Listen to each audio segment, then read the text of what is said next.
up somehow. I'll keep moving on. Oh yes, my Straight Talk family, it's now time to connect with you for another edition of Straight Talk. For tonight, that's Thursday, the 25th day of August in the year of our Lord, 2022.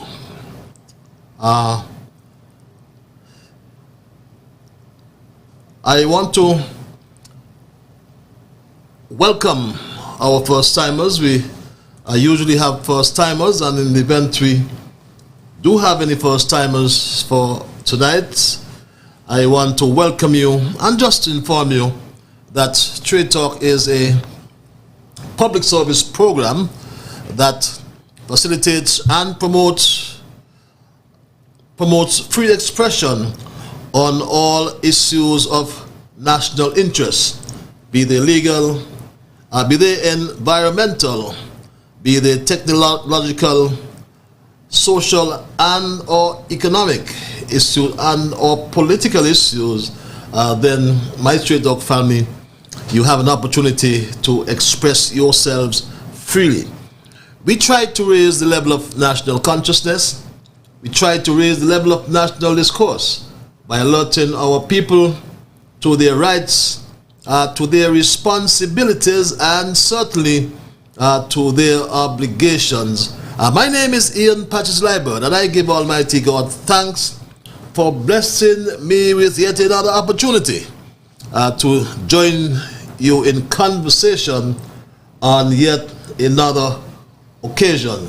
And my Straight Up family, I want to assure all those who are making inquiries about me, I want to assure you that I am in a state of good health.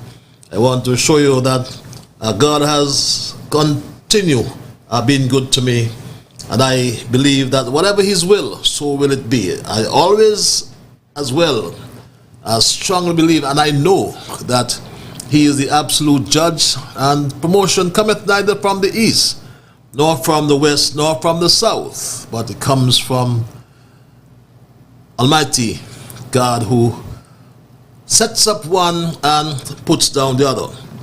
And I wish to stress as well, for those of you who are concerned, I wish to stress as well that as a citizen, you have a right, a constitutional right, and you must exercise that democratic right to speak on issues or any issue that affects you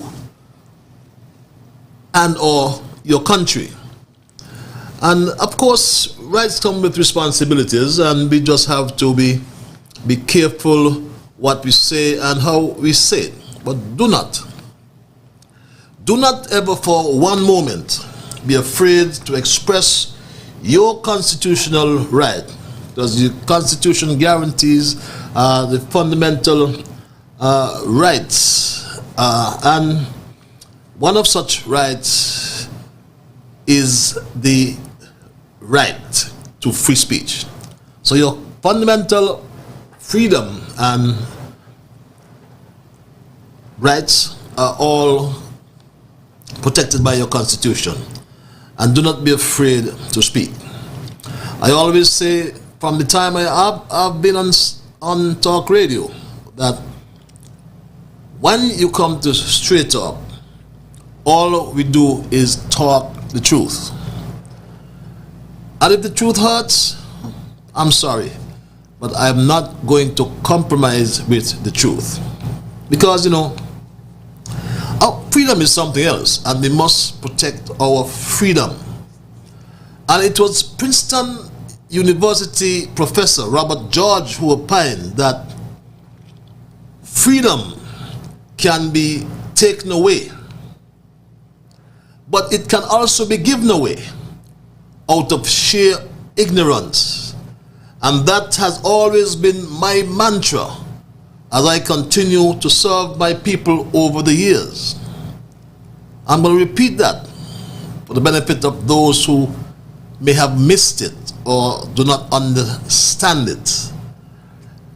Robert George, a Princeton University professor, once opined that freedom can be taken away, but it can also be given away out of sheer ignorance. And that has always been my mantra, as I said, as I continue to serve my people, my country over the years. And I remain very strong in that view, that there is a need for a strong civil society, because history has taught us that new or amended political leadership is hardly more democratic than their predecessors. And tonight I am going to look at the strong bonds between St. Kitts and Nevis. Yes, we have strong bonds between St. Kitts and Nevis, and we must strive to make them stronger. And I say again that there is need for a strong civil society, because history has taught us that new or amended political leadership is hardly more democratic than their predecessors. New leadership are not necessarily democratic than the old leadership. And my Straight Talk family, the Labour government that emerged from the August 5th general election will have to contend with the greatest political problem in our federation, which is the relationship between St. Kitts and Nevis. Again, I submit it is the greatest political problem in our federation, and this new administration will have to find ways to deal with that relationship. But notwithstanding that fact, I believe that there are strong bonds between St. Kitts and Nevis. I can hear you say, my mother or father was born in St. Kitts or Nevis. I can hear you say, my grandmother or grandfather was born in Nevis. Or my father was born in Nevis and my mother was born in St. Kitts. Or maybe you can say like me, I am a Nevisian born in St. Kitts.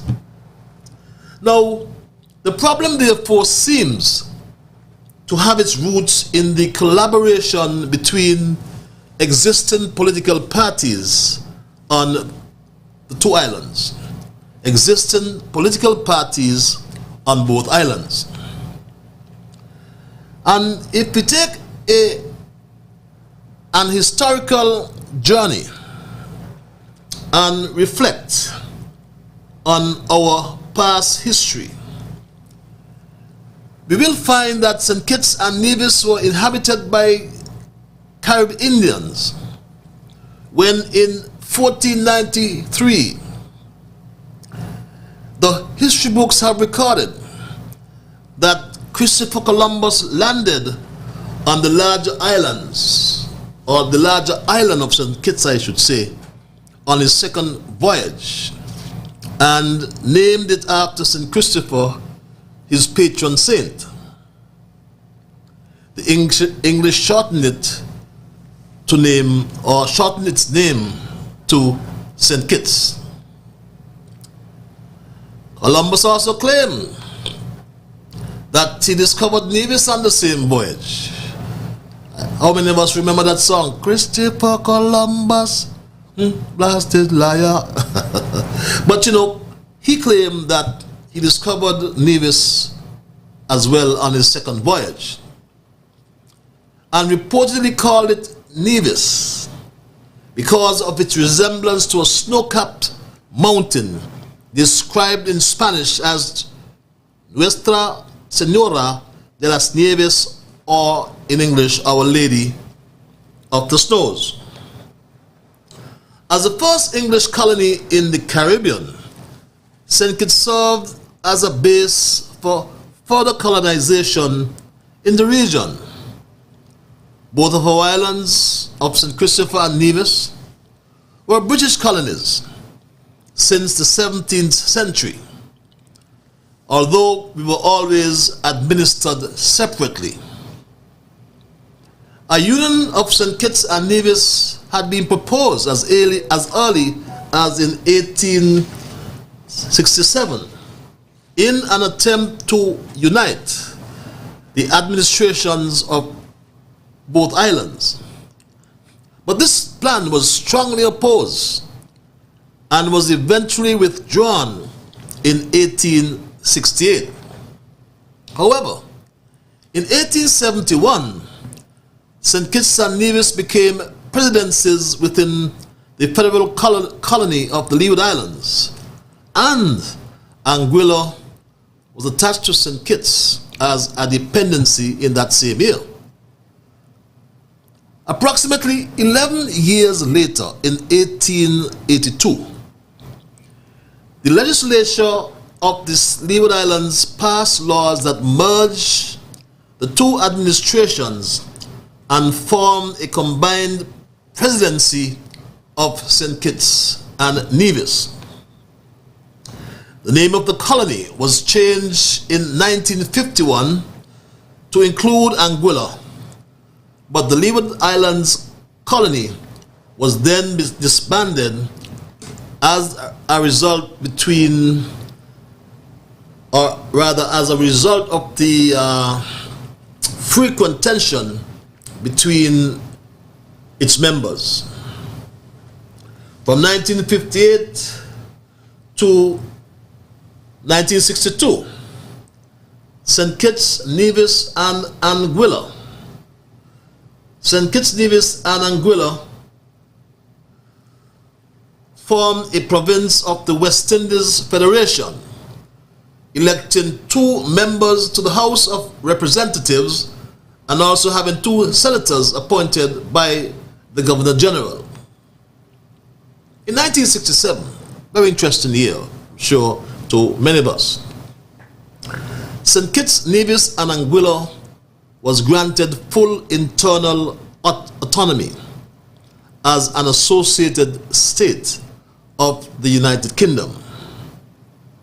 Robert Bradshaw was sworn in as Chief Minister after the elections of 1966, and on the 27th of February 1967, he became the first Premier of the associated state of St. Kitts, Nevis, and Anguilla. Remember, we had associated status, as we call it, way back in 1967. How many of us remember our statehood flag? Now, the granting of statehood opened the door for secession. And it was later in 1967, the leaders of Anguilla expelled the Federation's police from the island and declared its independence as the Republic of Anguilla, later called the Anguilla Revolution, as per Ronald Webster's account, which went like this. Involved in the Anguilla Revolution, seeking a better way of living for our people of Anguilla. It was from a natural instinct led by the power of God.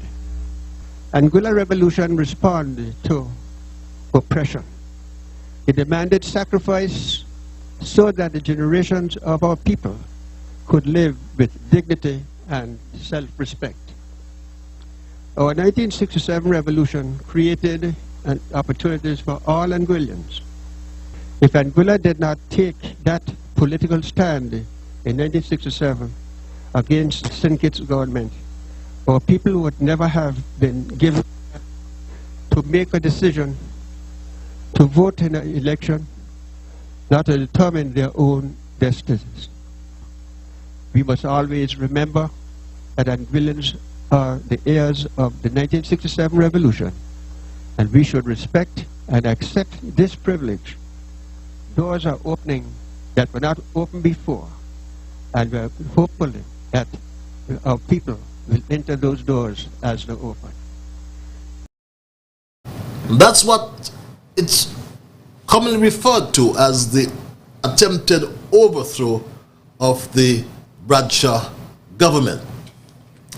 Now, the Nevis Reformation Party, the NRP, was founded in 1970 and started campaigning for independence as well. And that party, the NRP, dominated the Nevis Local Council in 1971. In 1971, sometimes they had a budget of less than $200,000 to spend per year. They never got the full sum of money, and usually it was not released until December, at the very end of the year. They could not possibly spend that money in 1 year, in 1 month. Therefore, Nevis was plagued with bad roads, a poor water system, an ancient telephone system, and a temperamental electricity supply which barely extended beyond the boundaries of Charlestown. The NRP first contested national elections, as we've come to call federal elections, in 1971, and won a single seat, which it lost in the 1975 elections. It was, however, not until 1980 the party won 2 seats and became part of the People's Action Movement-led coalition government in 1980, that is.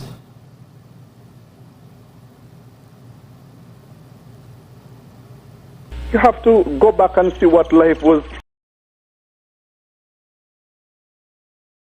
Some who had telephones, you had instruments, and you didn't know if you would get a call. You had electricity off and on. We had roads, but sometimes you had more holes than actual roads. And when you wanted a top job, you had to go to Sinkit. But come self-government in Nevis after 1980, when we joined with the PAM to form the government, the people of Nevis saw a totally different Nevis. Roads, water, electricity, jobs, good paying jobs for people at home, and the sixth form college, which has had a profound effect on the lives of Nevisians. All of those because we joined up with PAM in 1980. And my Straight Talk family, according to former Premier Joseph Parry, the true revolution in Nevis actually began in 1980, when Nevis got its first government since 1982. After we were elected to Since serve 1882, at the federal level, to report and, of course, to take your questions and get your feedback.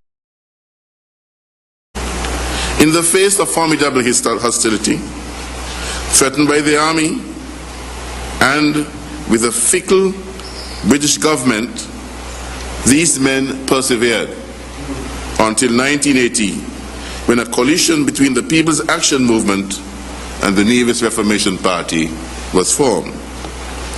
Then, and only then, the true revolution in Nevis began. 1980 to 83 was a frantic period of preparation for independence, so that when the 19th of September 1983 dawned, Nevis was ready for its first government since 1882. A premier, better paid, with ministers of government and a cabinet with real power to make decisions on behalf of the people of Nevis for the development of the country, and a House of Assembly to make laws.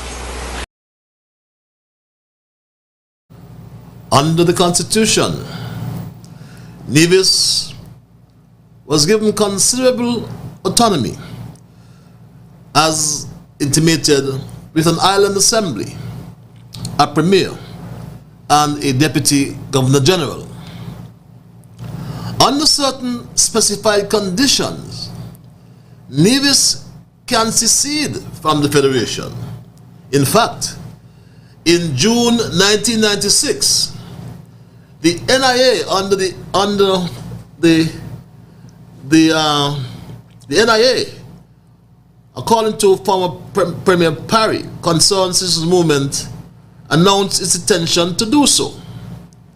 Fortunately, it did not meet the required constitutional threshold, as secession requires 2/3 of the Assembly's 5 elected by requires approval, I should say, by 2/3 of the Assembly's 5 elected members and by 2/3 of the voters in a referendum. Now, after the Nevis Reformation Party blocked the bill of secession, the Premier called for elections for February 24, 1997. Although the elections produced no change in the composition of the Assembly, Premier Amri pledged to continue his efforts toward Nevis's independence. Now, ironically, it was NRP that was formed as the secessionist party, but it was Premier Amri who, in August 1998, moved a referendum on the question of independence for Nevis, but it failed, and Nevis presently remains in the Federation. We are still together, thank God, because of the strong bonds between St. Kitts and Nevis. Fast forward to 2015, we saw the advent of a tri-party coalition, and many felt that it was the best thing to happen in St. Kitts and Nevis. Back to report on what has happened. We feel that we have made some successes, and I'm sure you will remind us of our failures as well. You have most of the cabinet of the federal government here seated, and they have come, and they clearly have come over from St. Kitts, and their very presence here is an indication of the first point I want to make, which is that the relationship between St. Kitts and Nevis has never been better. It is the best that it has been in the history of this country. And as someone who is in the middle of it, both from the Nevis end as Premier and sitting in the federal cabinet, I can tell you that there has been a genuine effort to meet the needs of all the people of the country and to provide in a way that all the people of the country can benefit. And I think that that, more than anything else, is to me of tremendous significance. The country welcomed this new paradigm. The entire country welcomed this new political alliance. All of us are well aware of the history, sometimes very unfortunate. Those of you who work for the government in Nevis will well remember that Wednesday when your checks were bounced in Nevis. That was not just a function of the NIA having financial difficulty. That was a direct consequence of a bad relationship between St. Kitts and Nevis, of decisions being made in Church Street calculated to hurt the people of Nevis. And I am very proud to say that through this team unity arrangement, that has not happened again. We have ushered into being this new paradigm of governance, which has ensured that it will never happen again. These are the things which to me matter. These are the things which ultimately speak to whether or not we've achieved that which we promised, and that is to usher into being a better relationship between the islands of St. Kitts and the Navies. And that is why I hold no water in my mouth when I say it is the best that it has ever been in the history of this country. What was the evidence of this great relationship? Gentlemen, some say, what is the evidence that the relationship is better? I believe the evidence is on full display here this evening. Just today, the federal cabinet met in Nevis. That may seem to some purely symbolic, but it is important symbolism. Because for these men and women to have journeyed over, the full cabinet was there. From St. Kitts to meet as a federal cabinet in Nevis. This wasn't a joint cabinet meeting. This was the federal cabinet choosing to meet on the island of Nevis and to have its deliberations here. And it was an historic day because we met and received the report from the Marijuana Commission, the National Commission. And the Prime Minister, in due course, I'm sure, will update the public on that. But the fact that that happened, and it happened here in Nevis, is symbolic, in my view, of the relationship that has been developed and that is now on full display. And one may ask, what were the benefits derived from this relationship as well? The people of Nevis want to know, what are the benefits of this relationship to us?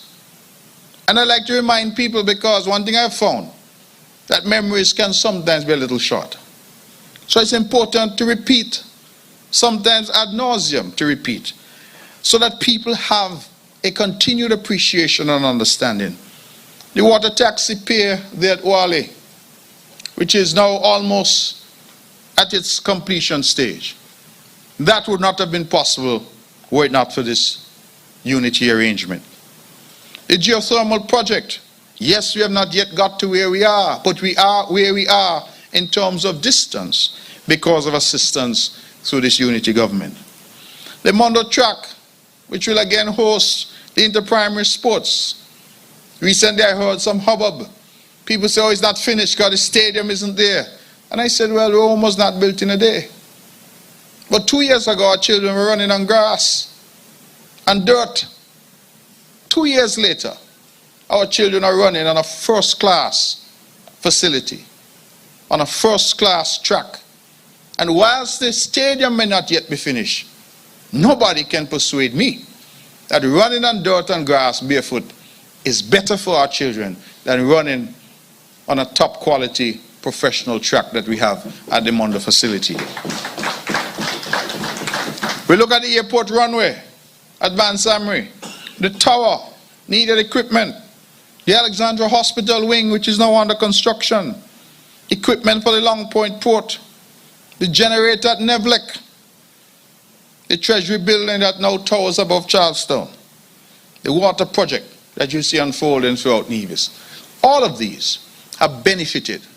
So, for those who sometimes wonder, I said to you, when you turn on the tap in your bathrooms and you realize that there's been a phenomenal upgrade to the water distribution system in Nevis, there was some contribution to that through this arrangement.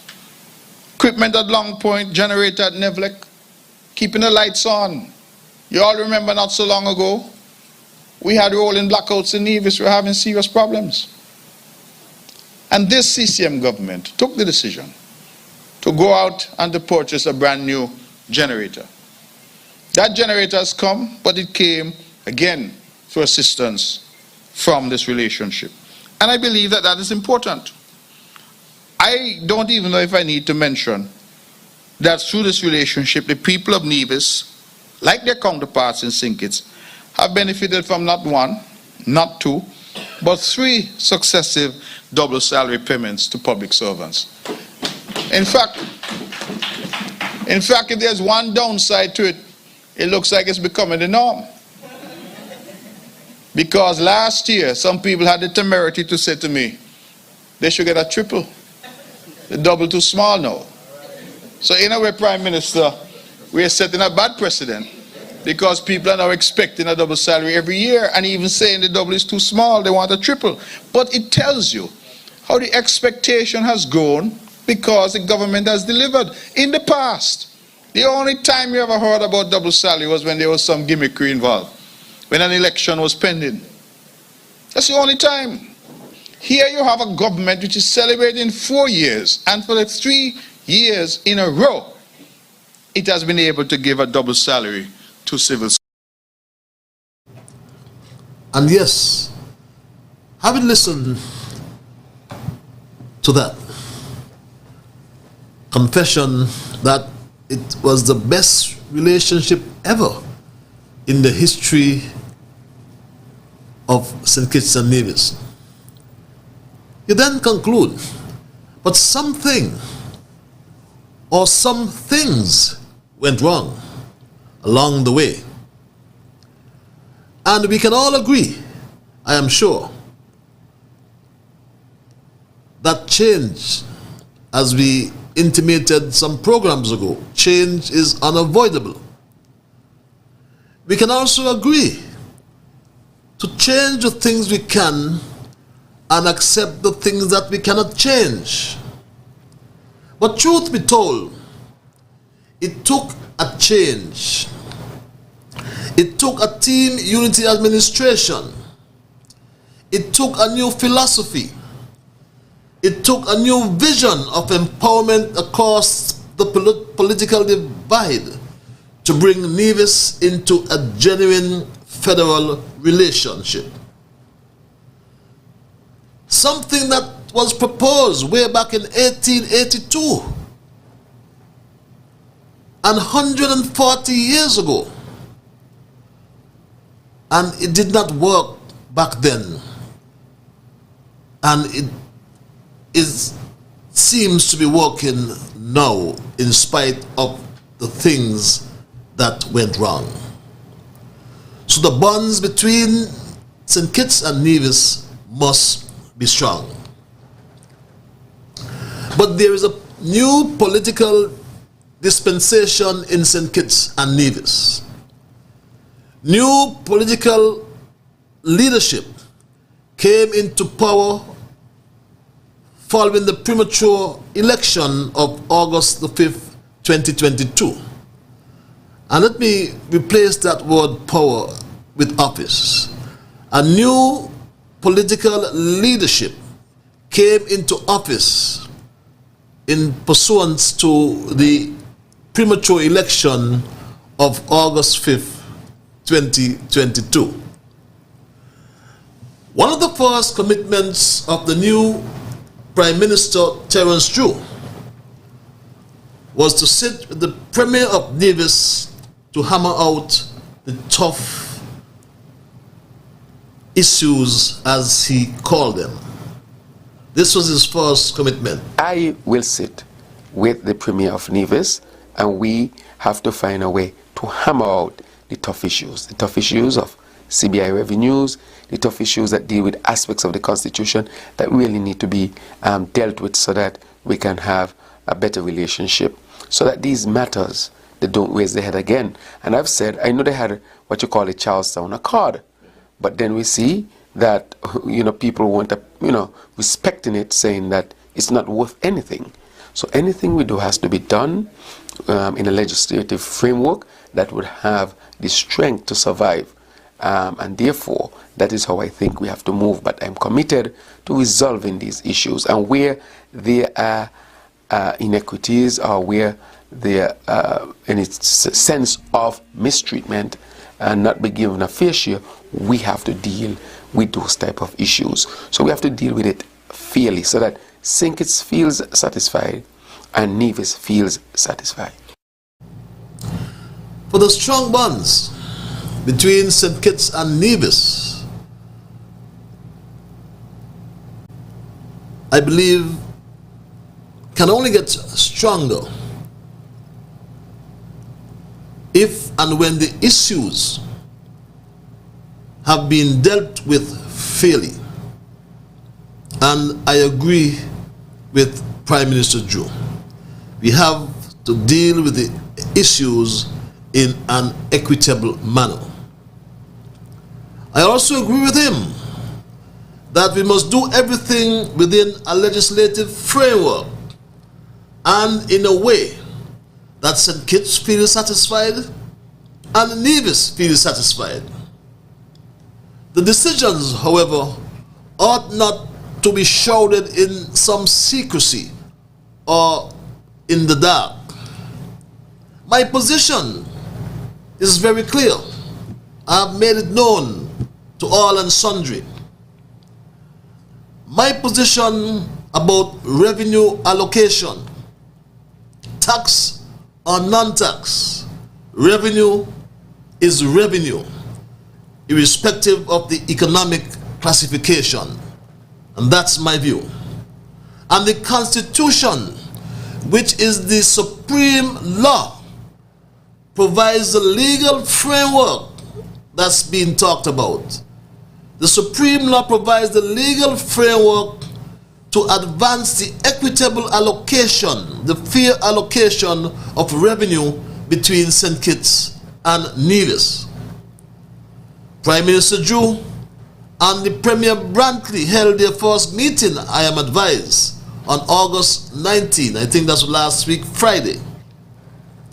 I'm also advised that Prime Minister Drew met with the leader of the NRP, Dr. Janice Daniel Hodge, just on Tuesday, a few days ago, August 23rd. The Prime Minister discussed, we are told, the relationship between both administrations and how the relationship can be improved to deliver even more for the people of our blessed federation, our Twin Island Federation.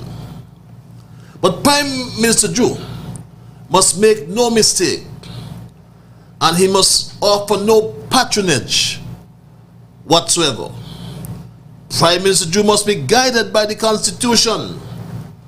And I will say zillions of times that Section 110 of the Constitution is clear. As my good friend would say, it is pellucidly clear. Section 1110, which speaks to revenue allocation, reads, and I've read it before and I need to read it again. Subsection 1 reads, subject to subsection 2.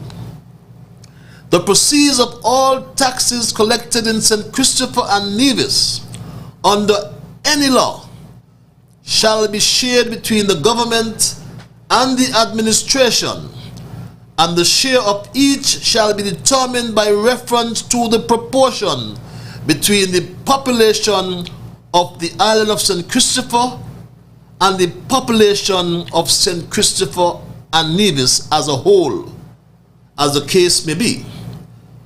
The population of the island of Nevis and the population of St. Christopher and Nevis as a whole, as ascertained to the latest available results of a census of those populations carried out in pursuance of a law enacted by the Parliament.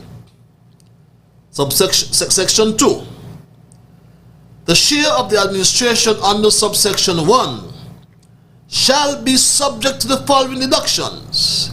A contribution to the cost of common services provided for St. Christopher and Nevis by the government, and B, a contribution to the cost of meeting the debt charges for which the government is responsible under Section 75.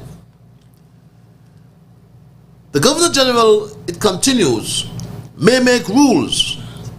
The Governor General may make rules for the purpose of giving effect to the provision of this section, and without prejudice to generality of the foregoing power, any such rules may make provision A, for describing or for prescribing, beg your pardon, what services are to be regarded as common services, B, for determining the contributions to be made by the administration in relation to any common service so prescribed, and C, for determining the contributions to be made by the administration in respect of the debt charges which the government or for which the government is responsible, and D, for prescribing the time at which and the manner in which calculations and payments, including provisional payments, are to be made.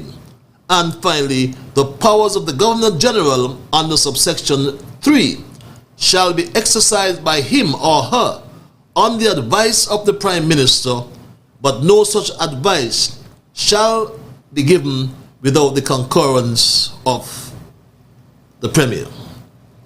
So if that does not give us a great point of departure to ensure there is fairness, what can? What other legislative framework is required? We do have it before us, the supreme law. The Prime Minister's actions will therefore have to speak louder than his words. So when he gets to the top issues that deal with the matters of the Constitution, as he did say, he has to deal with tough issues that deals with the matter of the Constitution as well. Let me repeat what he said.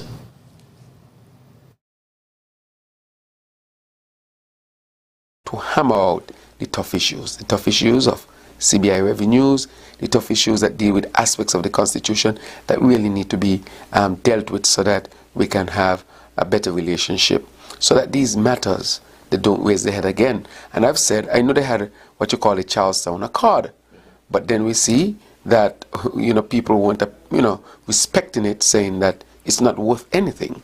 So anything we do has to be done in a legislative framework that would have the strength to survive.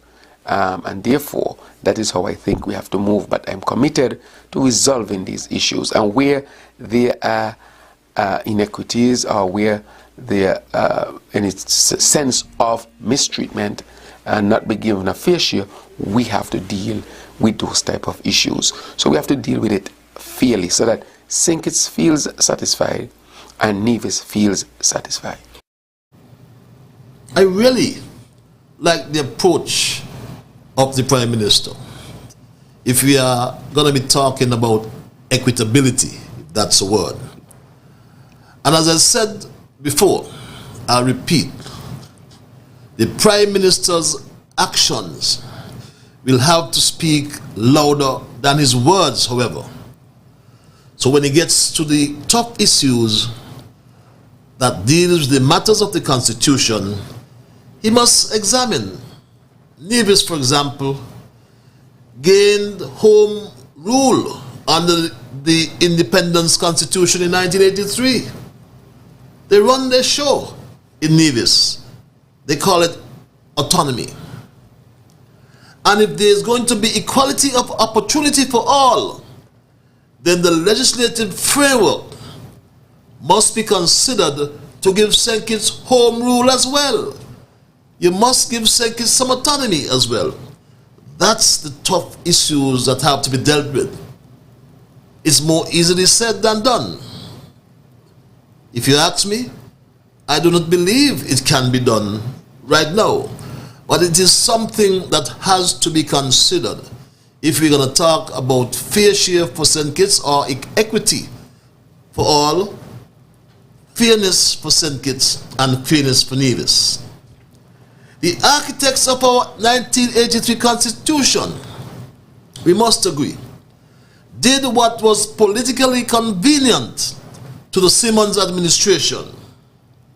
Yes, the architects of the 1983 Constitution dealt with political expedience. They did what was politically convenient to the Simmons administration back then in 1983. Well, Prime Minister Drew, you have a Himalayan task. And I implore you, you can shape your legacy by attempting to do what is morally right. And this can only redound to to the benefit of ensuring the strong bonds between St. Kitts and Nevis. Do not deal with political expedience. Deal with what is morally right. And you will find out in time, and your legacy will dictate that you have made certain that there would be strong bonds between St. Kitts and Nevis. And that's my story for tonight. And I'm not going to change it. Because my Straight Dog family, I believe that equity is equity. When we look at it, whether we like it or not, the elections gone by in August, or on August the 5th, 2022, and all the elections gone by since 1983, independence, are really elections to select a government for St. Kitts. And herein lies the problem. We must accept it. Do not bury our heads in the sand. Every time there's a budget session in the federal parliament, it is a budget to run the government of St. Kitts. There's nothing in there for Nevis except for budgetary support. 46 million, I think it was, or 45 million. So how can we continue this way if we are going to ensure the strong bonds between St. Kitts and Nevis? And my family, I know that I in recent times I've had to adapt, and you may find that I'm talking quite a lot. I'm talking quite a lot because I still have not restored my radio feed, and some of my people are not hearing. But I can guarantee you that we will sort that out sooner rather than later. Never mind, I want you to share the feed on Facebook and or YouTube. If you have your friend and you have a smartphone or a smart TV, share the program with your friend, your neighbor, your mother, your sister, or your daughter. And you can access the program. You still can access the program at 646-829-6672 and 869-663-6672. So the marshals and my good friends who are listening, I'm not going to really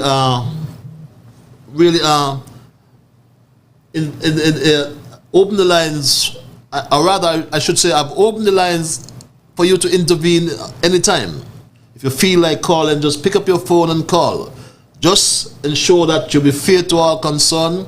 Just ensure that the things you say will be beneficial to all concerned, and just ensure that the things we say and do, or rather in the process of saying and doing those things, will be beneficial to all concerned. And let's go back to the lines. Caller, you are live. Hello, caller. Are you there, caller? Hello? Yes, you're live. Hello? Yes, you're live, sir. Hello? Yes, you're live. We're hearing you live and clear. Hello? Yes, you're I think you're hearing me, but I'm not hearing you.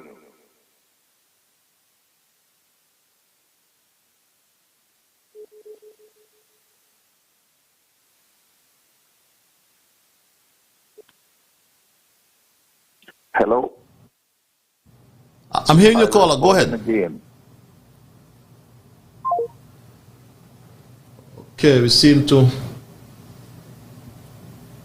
have lost that caller. I don't know what's the issue there. Seem to have lost that caller. But caller, I'm hearing you loud and clear though. Don't know what's the issue. Yes.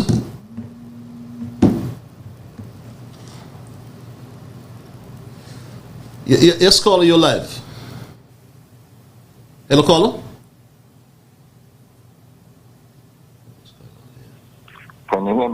Yes, I'm hearing you loud. Go ahead, call. I'm hearing you.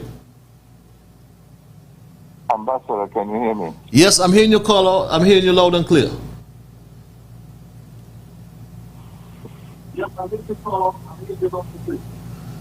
Go ahead, call. I'm hearing you loud and clear.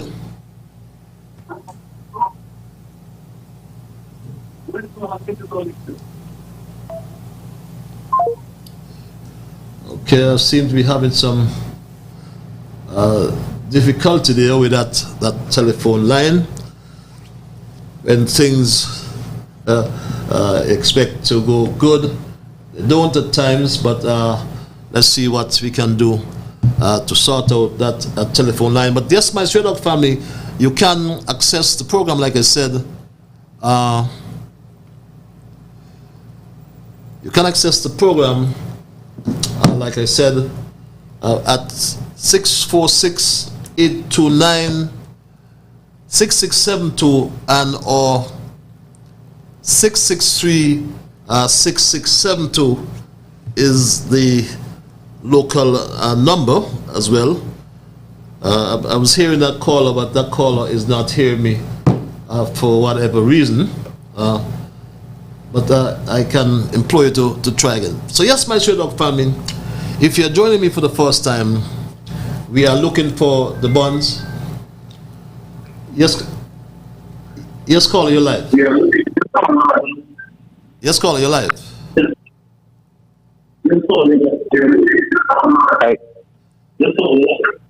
Yes, turn your equipment down. I can hear you live. Hello, caller?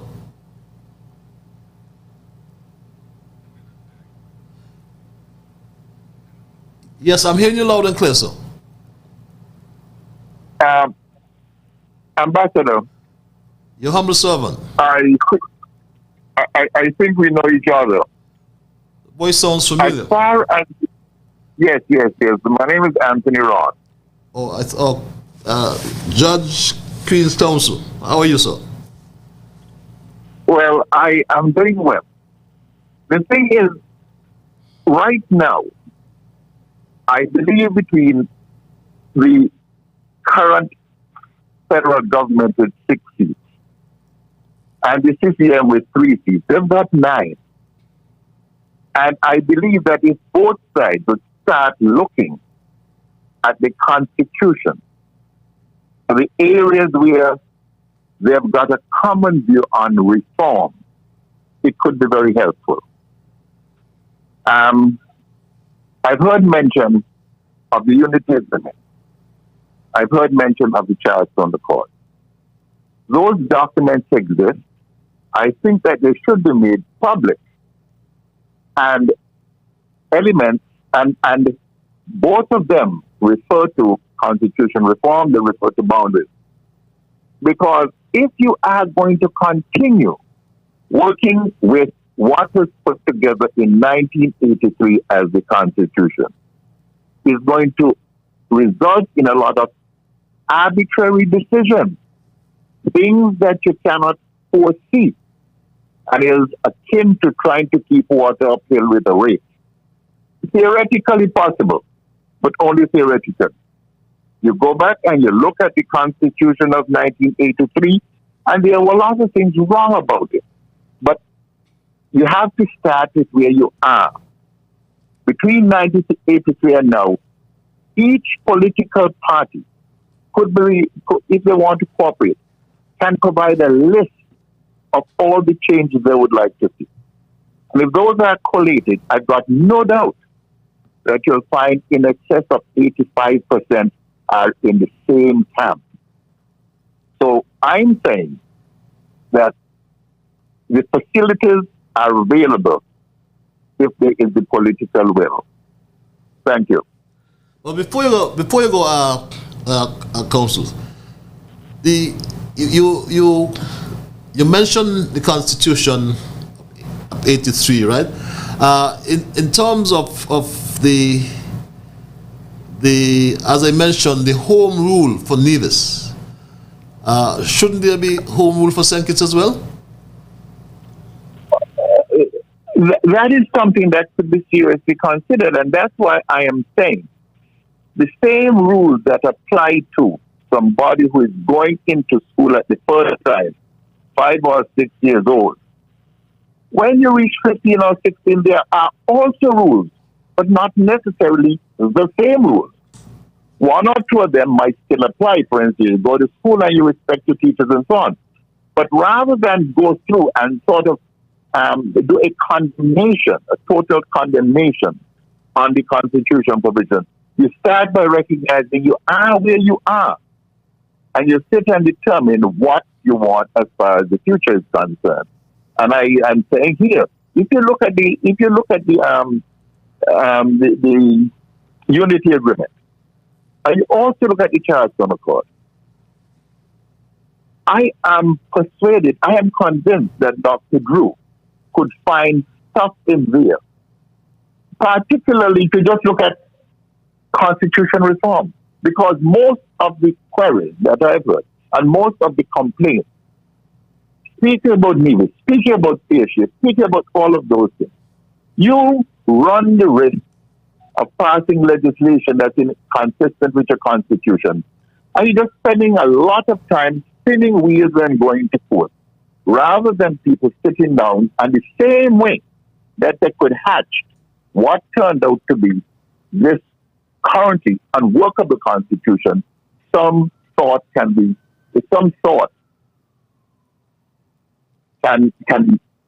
pretty well craft a proper way forward. Now, I don't want to stay on this call unnecessarily long, because you got other people going to be calling in. No, what I need to get, since I have you though, one more question, because the Prime Minister been speaking a lot about legislative framework in terms of this fair share, but isn't there an existing legislative framework in the form of a constitution that speaks to allocations?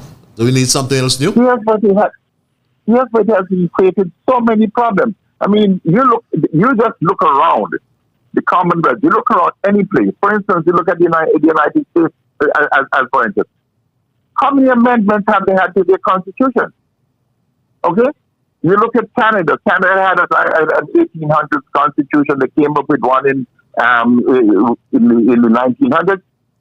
The Constitution is not a dead document.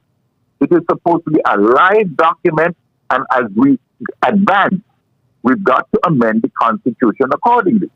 For instance, when the Constitution, that 1983 Constitution, was set up, how many people had cell phones? How many people had the internet? And I'm saying we are at a stage now where we have to go back and revisit. As a matter of fact, I can suggest to you, Ambassador, that when you were a little guy growing up, which might not be very long ago, you could remember 3 stones and a coal pot for cooking. Yeah. Now, you walk around St. and find any place, we're going to find 3 stones and a coal pot for cooking.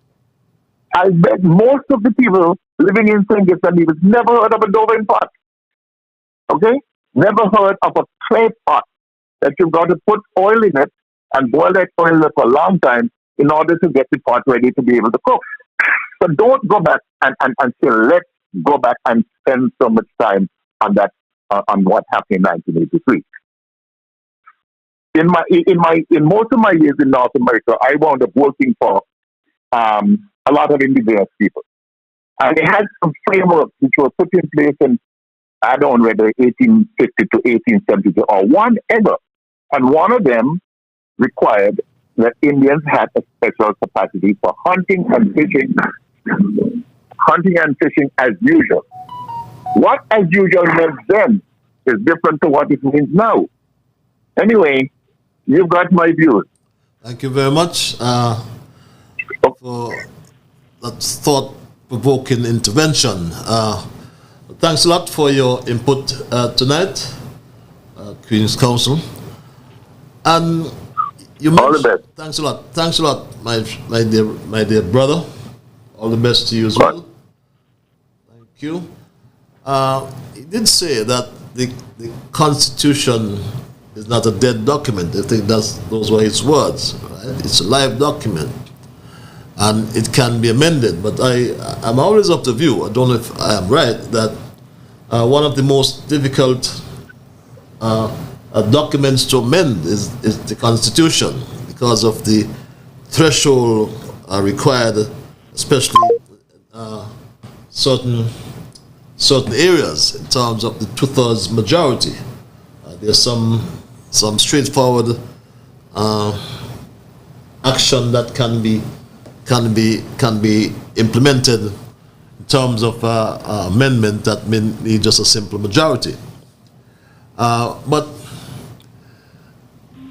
you did make a point, though. Okay, let's go back to the lines. Call you live. Hello? Here, the got cut off. The situation being difficult. Hey, It's impossible. And I think, go back again and look at President Kennedy and the address. Things are difficult, but let us begin. We're not gonna start at the end point. We're gonna start where we are, and with a plan, we can reach where we want to be. And I'm now gonna say goodbye. Thank you. Thank you very much. Thank you very much. I'm sorry to have disconnected you inadvertently. I'm just sorry for that. But yes, you did mention, the caller mentioned, you have 6 plus 3 is 9, because you need that 2/3 majority to make certain amendments. Look at the term limits, for example, that we took to Parliament some years ago, and we did not have that 2/3 majority because you wanted a vote from the opposition back then, and we did not get that vote.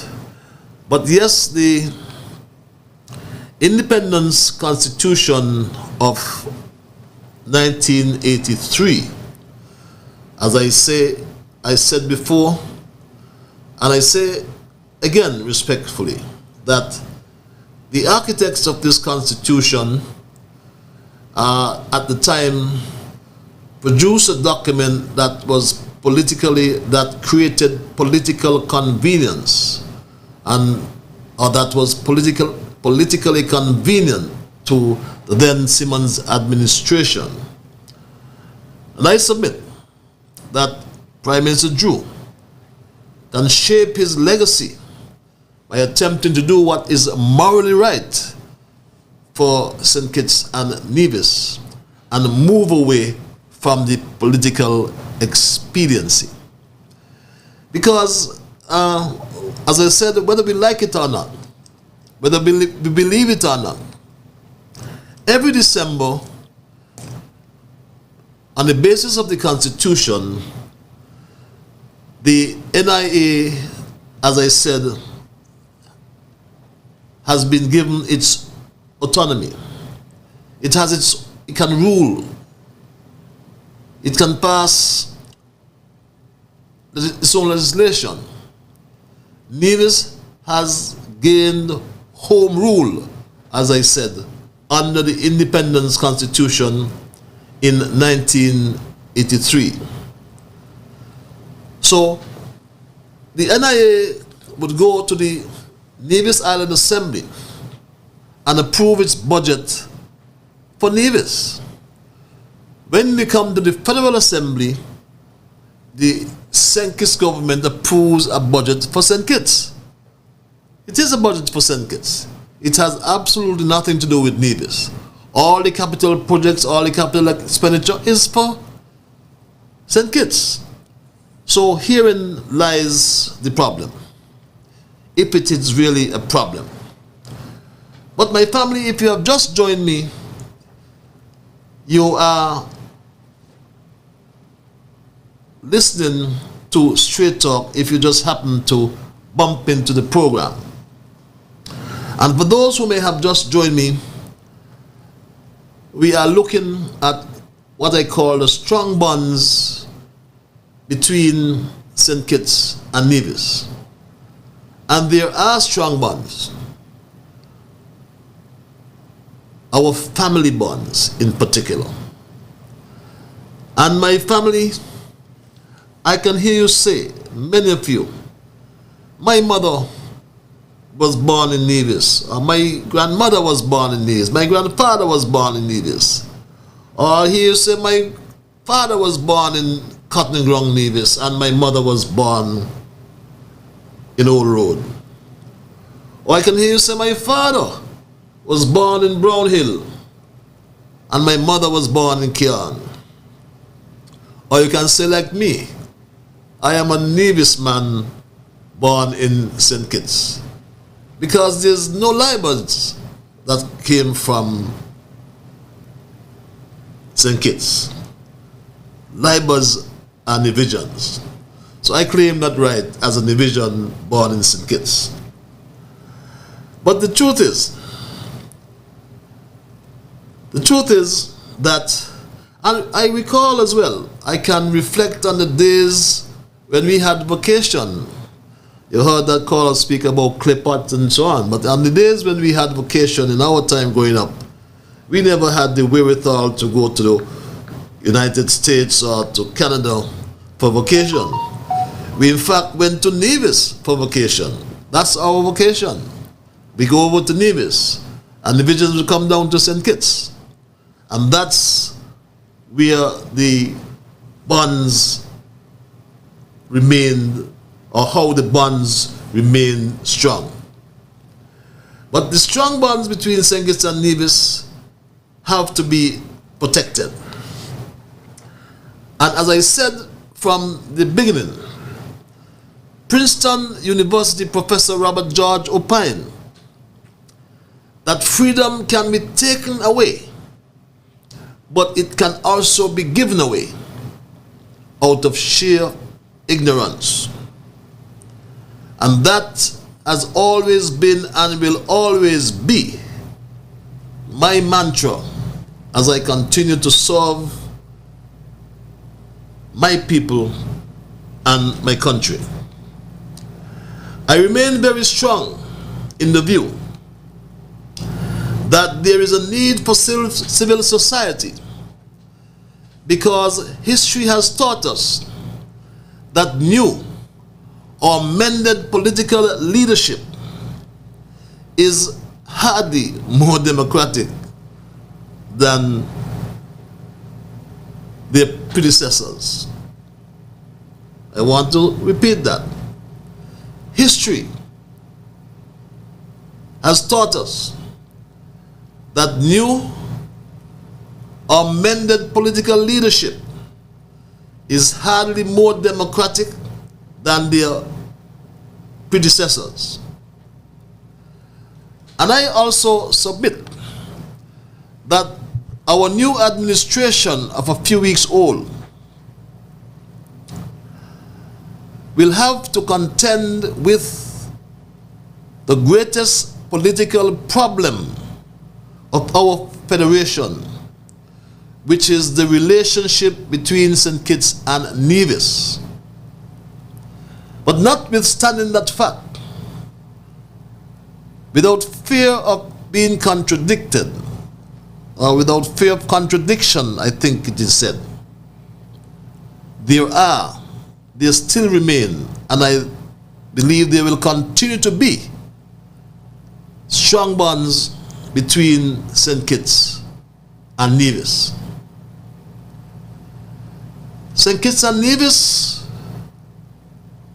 were inhabited by Caribbean Indians, irrespective of what you read about Columbus. But Columbus on his voyage in 1493, I think it was, landed on St. Kitts and named it after St. Christopher, his patron saint. Many people ask, how did we get St. Kitts? I think it was the English that shortened our name St. Christopher to St. Kitts. Columbus also claimed on his second voyage that he discovered Nevis. And he called it Nevis because of its resemblance of or to a snow-capped mountain, described in Spanish as Nuestra Senora de las Neves, or Our Lady of the Snows. St. Kitts and Nevis served as the first colony in the Caribbean. Yes, the first. And as such, we serve as a base for further colonization in the region. Our islands of St. Christopher and Nevis were British. We were British since the 17th century.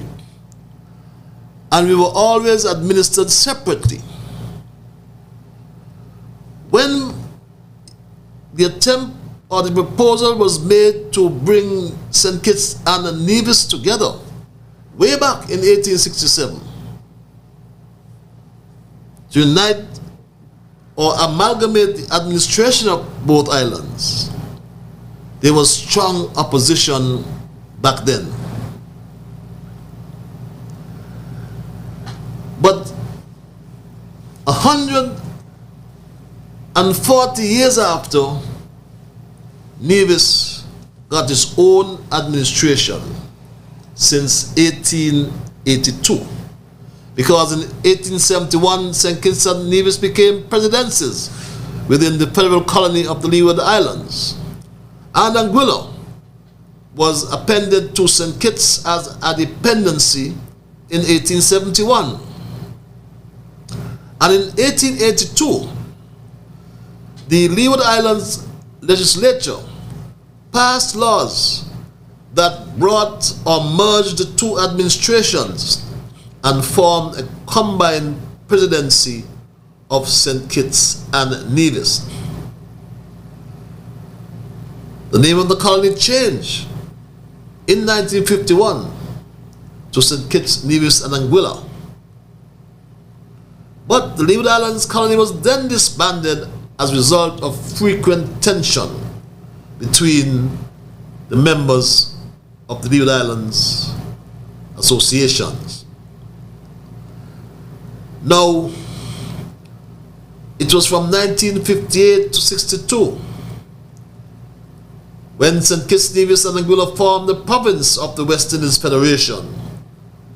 We had 2 members elected to the House of Representatives and also having 2 senators appointed by the Governor General. Bradshaw, remember, served as the Minister of Finance within the West Indies Federation setup. And we got associated status in 1967. For those who must just join us, I'm repeating this. And was granted full internal autonomy, that is St. Kitts, Nevis, and Anguilla, as an associated state of the United Kingdom. Remember, Robert Bradshaw, the history books will tell us, was sworn in as the first chief minister after the elections in 1966. And on the 27th of February 1967, Bradshaw became the first premier of the associated state of St. Kitts, Nevis, and Anguilla. But the granting of statehood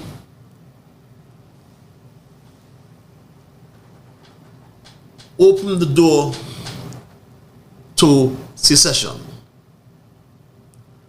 Nevis were grumbling, so too was Anguilla.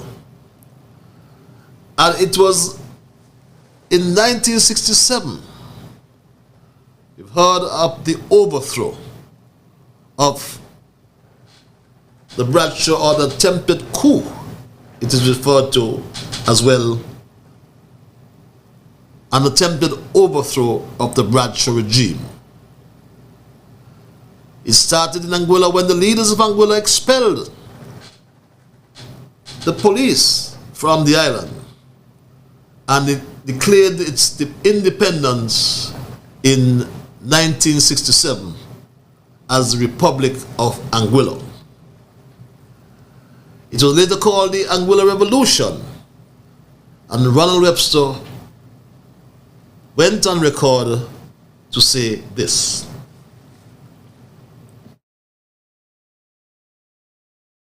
For our people of Anguilla, it was from a natural instinct led by the power of God.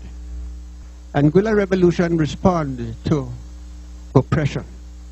It demanded sacrifice so that the generations of our people could live with dignity and self-respect.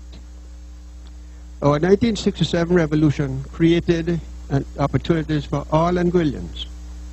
If Anguilla did not take that political stand in 1967 against St. Kitts government, our people would never have been given to make a decision, to vote in an election, not to determine their own destinies. We must always remember that Anguillians are the heirs of the 1967 revolution, and we should respect and accept this privilege. Doors are opening that were not open before, and we're hopeful that our people will enter those doors as they open. We must remember our history, my Straight Talk family. And that was Ronald Webster, the Anguillan leader. The Nevis Reformation Party, the NRP, was founded in 1970. And I believe it was founded out of the Christina disaster. And credit must be given to the first premier and national hero of Navies, Dr. Simeon Daniel. Historians say, if Winston Churchill. Someday, someone may very well say, if there were no Christina disaster, there would have been no Dr. Simeon Daniel. For you see, out of that disaster came the formation of the Nevis Reformation Party. That party of peace, progress and prosperity, and its first leader was Dr. Simeon Daniel. Historians say, if there were no Second World War, there would have been no Winston Churchill. Someday, someone may very well say, if there were no Christina disaster, there would have been no Dr. Simeon Daniel. For you see, out of that disaster came the formation of the Nevis Reformation Party. That party of peace, progress and prosperity, and its first leader was Dr. Simeon Daniel. Yes, the Nevis Reformation Party, founded out of the Christina disaster in August 1970, the Christina disaster. But the NRP was founded in 1970 and started campaigning for secession, for independence from St. Kitts, and dominated the Nevis Island Council from 1971. 1971, the NRP dominated the local council in Nevis.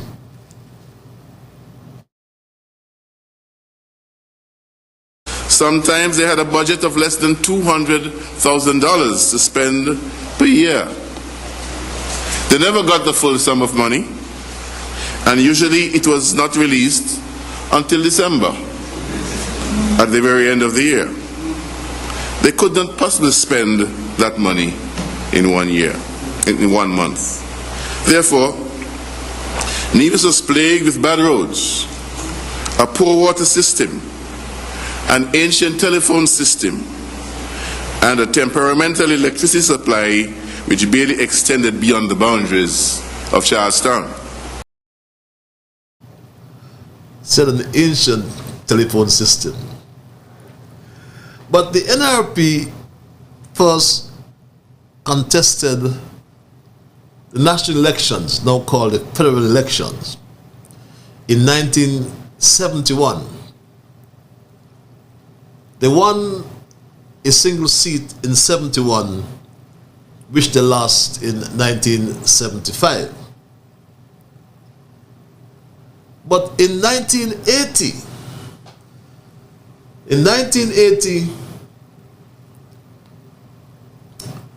when the more in a premature way,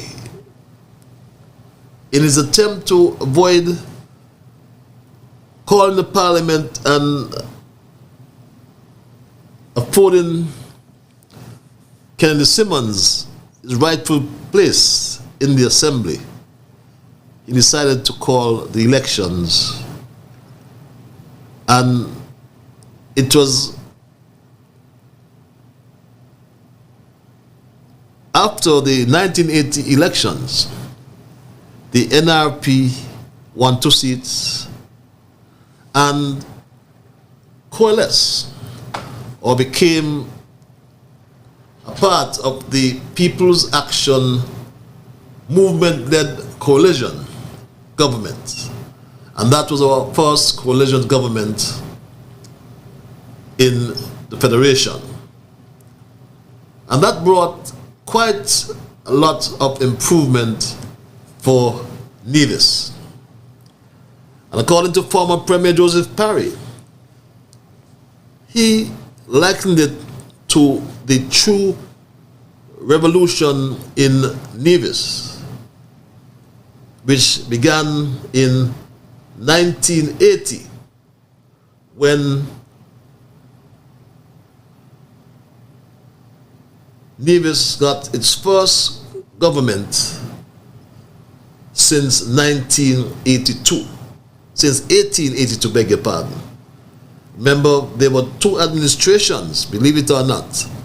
St. Kitts had his own administration in 1882, and so too Nevis, until both administrations were amalgamated by the British. So Nevis didn't get its own government until 140 years after, when they coalesced with PAM after the 1983 independence.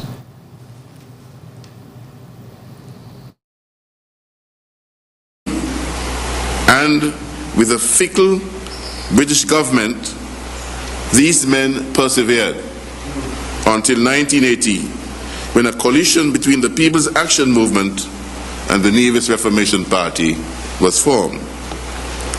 Then, and only then, the true revolution in Nevis began. 1980 to 83 was a frantic period of preparation for independence, so that when the 19th of September 1983 dawned, Nevis was ready for its first government since 1882. A premier, better paid, with ministers of government and a cabinet with real power to make decisions on behalf of the people of Nevis for the development of the country, and a House of Assembly to make laws. And yes, my straight dog family, under the Constitution, our present Constitution, Nevis has been given considerable autonomy, with an island assembly, a premier, and a deputy governor general passes his own laws. It can also, under specified conditions, secede from St. Kitts, or from the Federation or the federal government of St. Kitts and Nevis. And it was attempted before. But fortunately, it did not. I say fortunately, because we belong together. It did not meet the required constitutional threshold, as secession requires approval by 2/3 of the Assembly's 5 elected members and by 2/3 of voters in a referendum. The NRP blocked the bill of secession that was tabled, ironically, by Vance Amory's CCM. But Vance Amory as Premier called for elections for 24th February 1997. Those elections produced no change in the composition of the Assembly. And Premier Amory, may his soul rest in peace, he pledged to continue his efforts towards Nevis's independence. And in August 1998, a referendum on the question of independence for Nevis failed. And thank God, Nevis presently remains within the Federation. We are still together as St. Kitts and Nevis, one federation with 2 islands and 1 lovely paradise. We are still together because of the strong bonds between St. Kitts and Nevis. But fast forward to 2015, with the advent of the tri-party coalition, the united group which the people of St. Kitts and Nevis called for. And many felt that it was the best thing that ever happened to St. Kitts and Nevis. It was the best relationship ever in St. Kitts and Nevis. We have come 4 years after we were elected to serve at the federal level, to report and, of course, to take your questions and get your feedback, to report on what has happened, what has transpired in the past 4 years, and where we feel that we have made some successes, and I'm sure you will remind us of our failures as well. You have most of the cabinet of the federal government here seated, and they have come, and they clearly have come over from St. Kitts, and their very presence here is an indication of the first point I want to make, which is that the relationship between St. Kitts and Nevis has never been better. It is the best that it has been in the history of this country. And as someone who is in the middle of it, both from the Nevis end as Premier and sitting in the federal cabinet, I can tell you that there has been a genuine effort to meet the needs of all the people of the country and to provide in a way that all the people of the country can benefit. And I think that that, more than anything else, is to me of tremendous significance.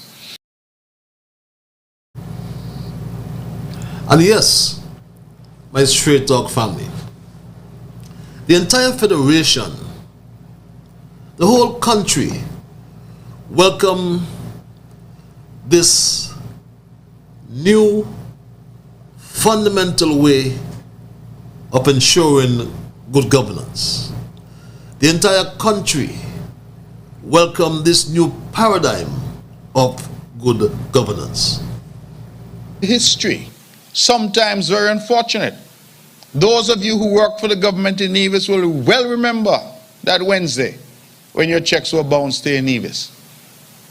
That was not just a function of the NIA having financial difficulty. That was a direct consequence of a bad relationship between St. Kitts and Nevis, of decisions being made in Church Street calculated to hurt the people of Nevis. And I am very proud to say that through this team unity arrangement, that has not happened again. We have ushered into being this new paradigm of governance, which has ensured that it will never happen again. These are the things which to me matter. These are the things which ultimately speak to whether or not we've achieved that which we promised, and that is to usher into being a better relationship between the islands of St. Kitts and the Nevis. And that is why I hold no water in my mouth when I say it is the best that it has ever been in the history of this country. Let's go to the line. Yes, caller, you're live? Patrice. Yes, you're live. Patrice. Yes, I'm hearing you live, my brother. Hello? Hello. Yes, you're live, caller. Go ahead. Hello. I can't number there. Straight on number call. Call the number. Yes, yes, caller, you're live. TV. Straight out. Yes, you're live. Hello. Caller. Hello. Yes, you're live. What's life? Whole life, man? Life is peaceful. How is your life? My life, who in the main? Who you really voting for? Election's gone. I know. Who you vote for? Election's gone. Vote is coming up. Who you vote for? Change the things you can and accept the things you can't change. Let's move on. Yes, move on, but move on is right. Yeah. Get a good life. Right. Good night. Have a good night, my brother. Yes, my straight dog family. Someone was asking who I voted for. But that's so obvious. You know, that has to be treated as I treated it. And yes, my straight dog family, the evidence of this great relationship, what would you consider the evidence of this great relationship between St. Kitts and Nevis?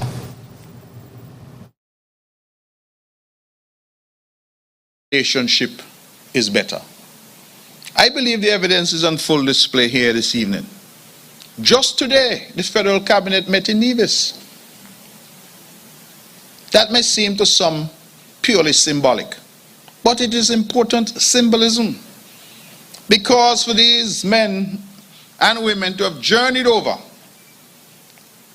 the full cabinet was there, from St. Kitts to meet as a federal cabinet in Nevis. This wasn't a joint cabinet meeting. This was the federal cabinet choosing to meet on the island of Nevis and to have its deliberations here. And it was an historic day because we met and received the report from the Marijuana Commission, the National Commission. And the Prime Minister, in due course, I'm sure, will update the public on that. But the fact that that happened, and it happened here in Nevis, is symbolic, in my view, of the relationship that has been developed and that is now on full display. And yes, my straight dog family, when we look at it, some things went wrong, and we can all agree. And in the process of doing that post-mortem, we have come to the conclusion that change is unavoidable. We can also agree that change, we ought to accept, to change the things we can and accept the things we cannot change.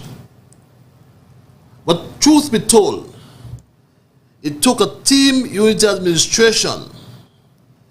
It took a new philosophy. It took a new vision of empowerment across the political divide to bring Nevis into a genuine federal relation. Something that was proposed way back in 1882 and 140 years ago. So the bonds between St. Kitts and Nevis must be strong. I say to you that there is a new political dispensation in St. Kitts and Nevis. There is new political leadership that has come into office. And one of the first commitments of the new Prime Minister, for which he must be commended, is to sit, he said, and hammer out the tough issues. A way to hammer out the tough issues of CBI revenues, the tough issues that deal with aspects of the Constitution that really need to be dealt with so that we can have a better relationship, so that these matters, they don't raise their head again. And I've said, I know they had what you call a Charlestown Accord, but then we see that, people weren't, respecting it, saying that it's not worth anything. So anything we do has to be done in a legislative framework that would have the strength to survive. And therefore, that is how I think we have to move. But I'm committed to resolving these issues. And where there are inequities or where there any sense of mistreatment and not be given a fair share, we have to deal with those type of issues. So we have to deal with it fairly so that St. Kitts feels satisfied and Nevis feels satisfied. And I agree, wholeheartedly agree. For the strong bonds between St. Kitts and Nevis can only get stronger if the issues are dealt with and dealt with fairly. We must do everything within a legislative framework and in a way that St. Kitts feels satisfied and Nevis feels satisfied. And whatever the decisions, they must not be shrouded in secrecy, or they must not be left in the dark. As I said before, and I'll say again, Mr. Dave, my position is absolutely, it is pellucidly, it is clear. Tax or non-tax, revenue is revenue, irrespective of the economic classification. And the Constitution, which is the supreme law, provides the legal framework, or to use the terms of the Prime Minister, the legislative framework. The Constitution provides that framework to advance the equitable allocation of revenue between St. Kitts and Nevis. Prime Minister Drew discussed, we are told, the relationship between both administrations, the NIA and the federal government.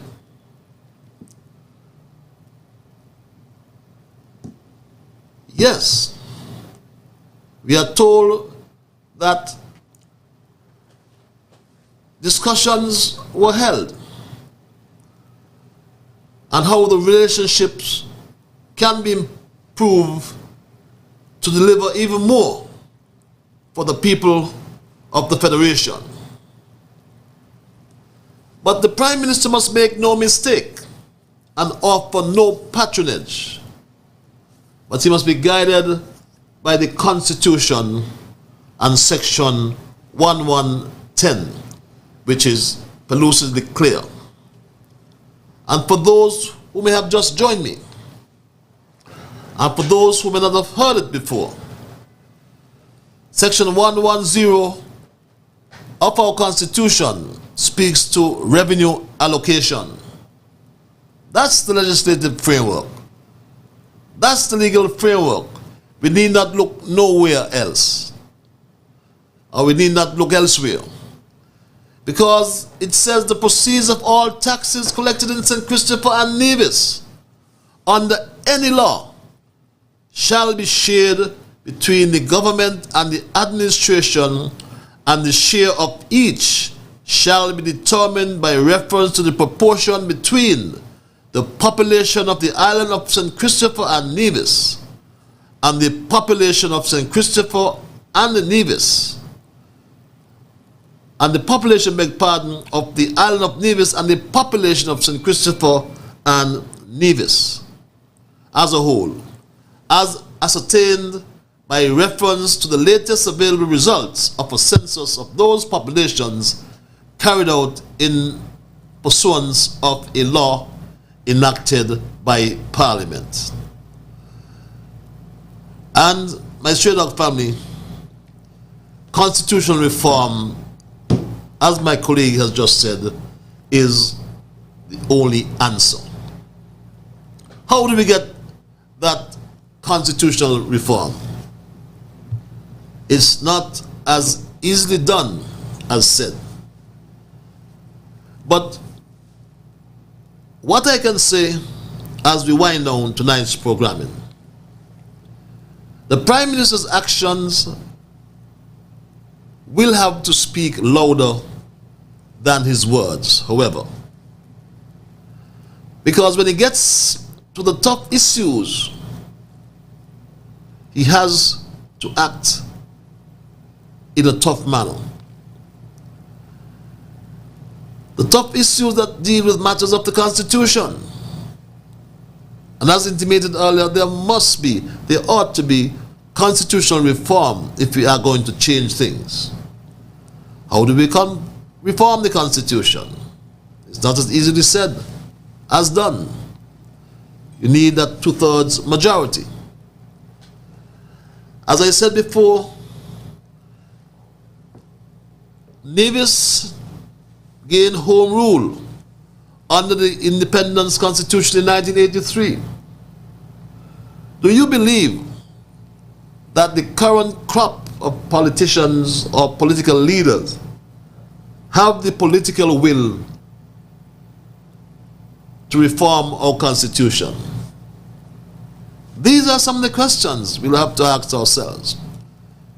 Because it takes coming together in the best interest of the Federation to get this constitutional reform and ensure that everything is equitable, everything is fair as we move forward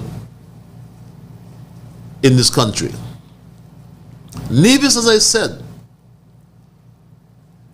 gained home rule under the Independence Constitution in 1983.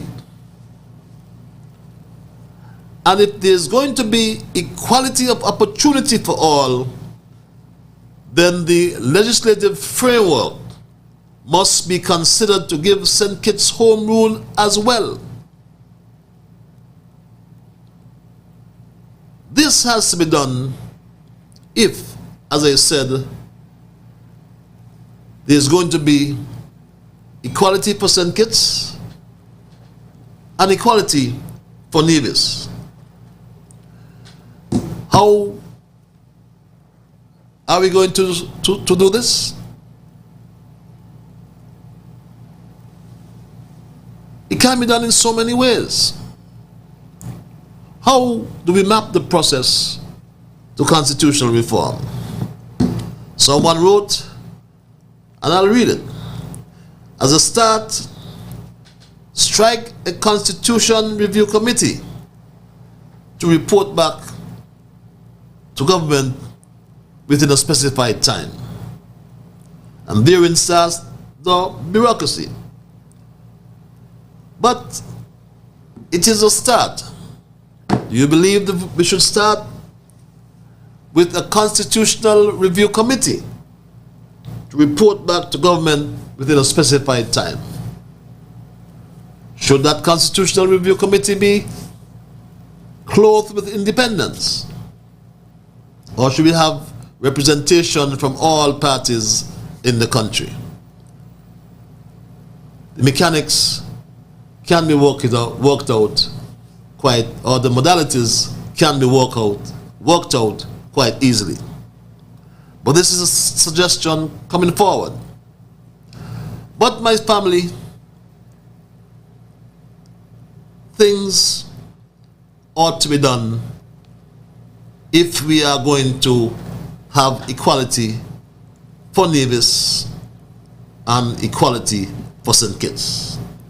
Because the architects of our 1983 Constitution, as I said before, and I'll repeat it several times, and perhaps more times before I leave, the architects of our 1983 Constitution did what was politically convenient to the incumbent administration back then, the Simmons administration.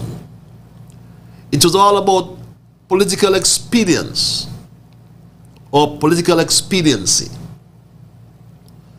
So Prime Minister Drew, shape your legacy by attempting to do what is morally right.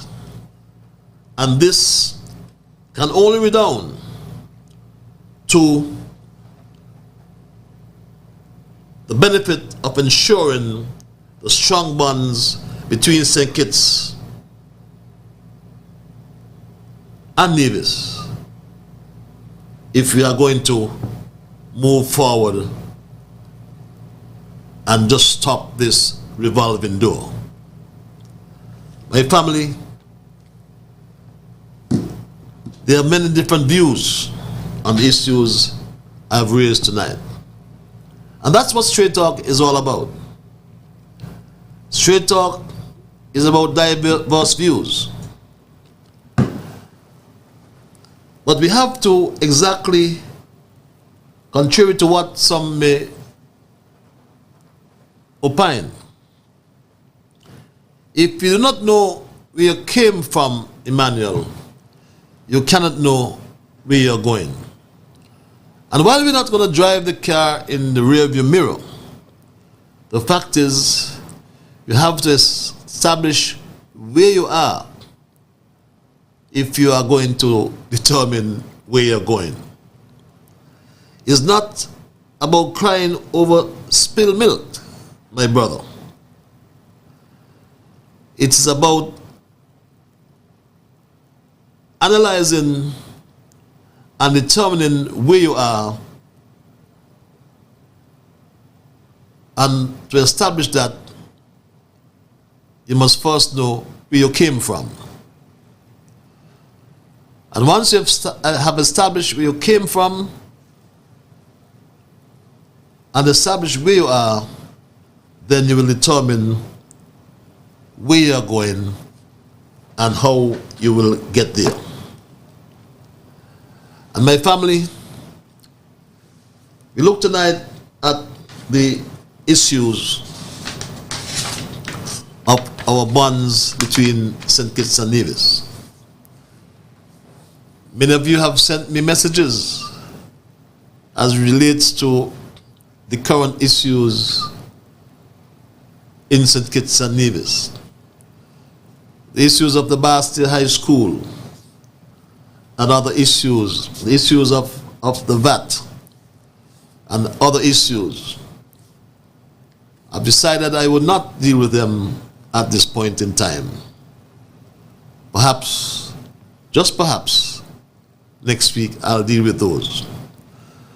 But I wanted to, as I said from the onset, to consider the strong bonds between our beautiful islands of St. Kitts and Nevis. And we do have strong bonds. And for those, again, as I wind down tonight, for those of you who seem to be upset, let me stress that every citizen, including you if you are a citizen, every citizen is free to exercise his or her democratic right to speak to the issues that affect him or her, or that affect his or her country. The Constitution guarantees freedom of expression. Free speech is an entitlement. But I would admit it does come with responsibility. Freedom of expression comes with responsibility. You have to be responsible for what is contained in your free speech. You have to be responsible for its veracity, its accuracy, and you have to be responsible for the intent, and the list goes on and on. But we are all called to lead by example. In relation to the issues as it relates as well to the allocation of revenue in or between St. Kitts and Nevis. The World Bank, I'm informed, were contacted to do a comprehensive study of the revenue sharing arrangements between St. Kitts and Nevis. It is important that the country is apprised of whatever report that the World Bank consultants would provide to the Ministry of Finance. It must as well be guided, or guide us rather, in terms of the budgetary allocations for St. Kitts and Nevis. And as I said before, any revenue sharing arrangement between St. Kitts and Nevis must be, underlined, must be subject to Section 110, Section 110 of the St. Christopher and Nevis Constitution, which takes into account A, the deductions of the costs of common services, and B, the contributions, the cost of meeting the debt charges for which the government is responsible under Section 15. Some of us would like to hear that, but the Constitution is the supreme law, and we all must be guided by such. Section 110 is the legislative framework. Make no mistake, Prime Minister. Make no mistake, Prime Minister Joe. And offer no patronage. You must be guided by the Constitution. You must be guided by Section 110. It is clear. You need not look nowhere. You need not look elsewhere, because the Constitution is straightforward, plain and simple for everybody to understand. So, I support you, Prime Minister. Legislative framework is important.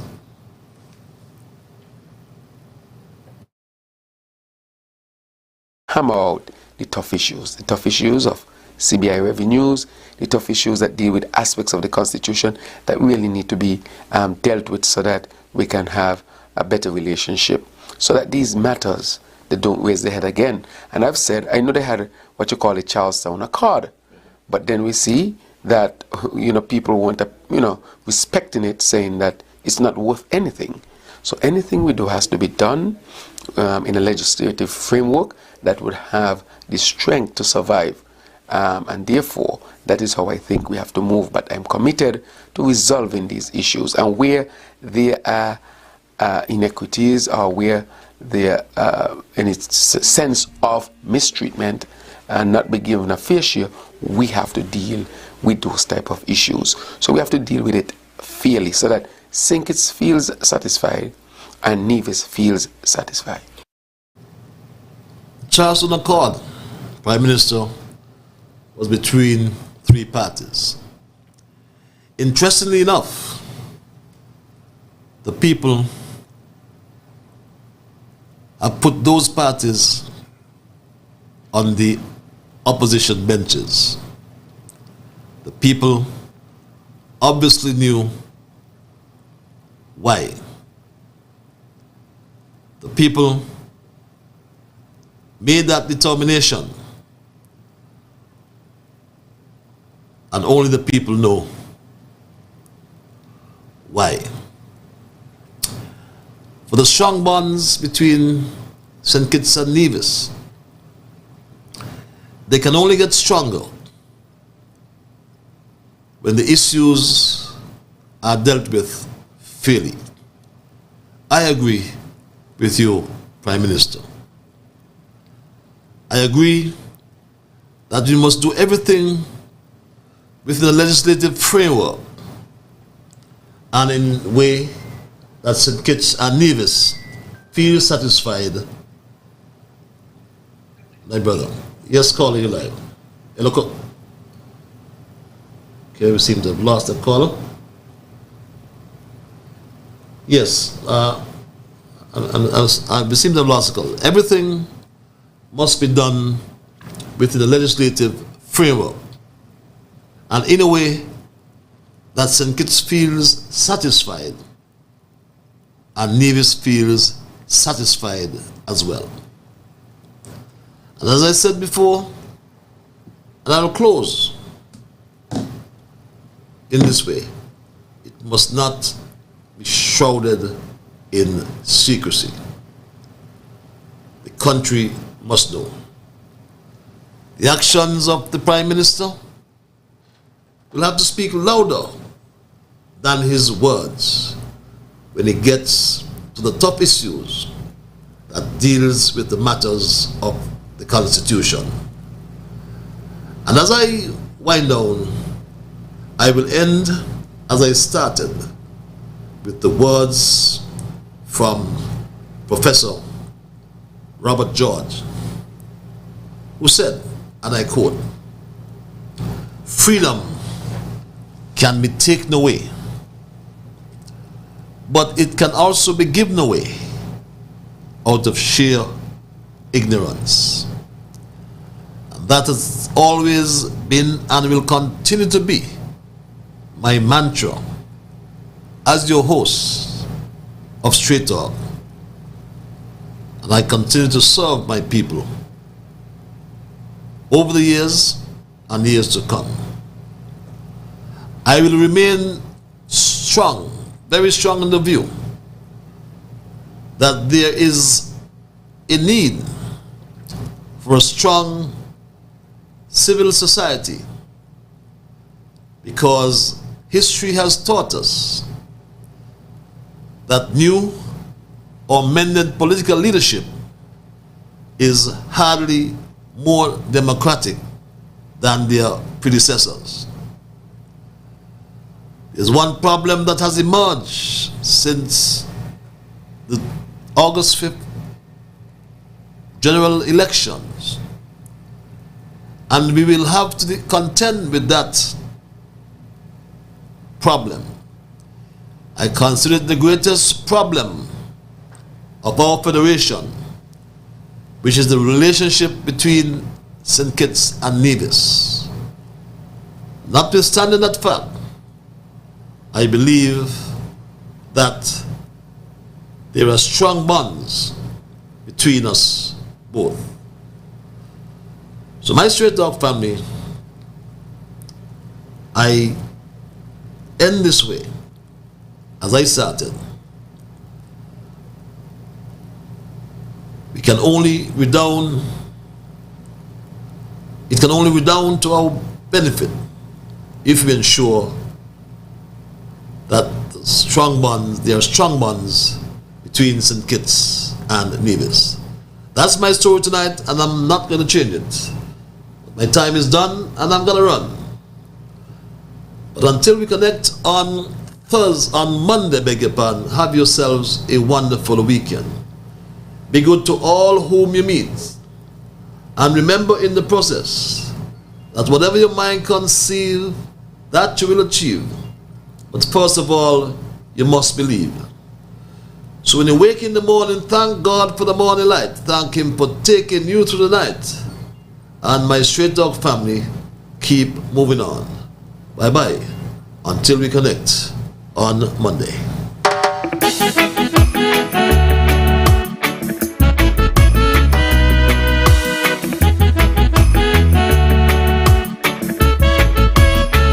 When I wake in the morning, I thank God for the morning light. Give Him thanks and praises for taking me safely through the night.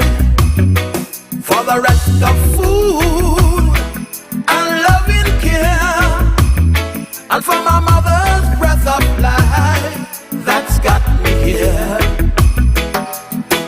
So whatever my mind conceive, that I will achieve. You better believe I do the things I should, be to my brethren kind and good, the best I could. So I'll keep moving.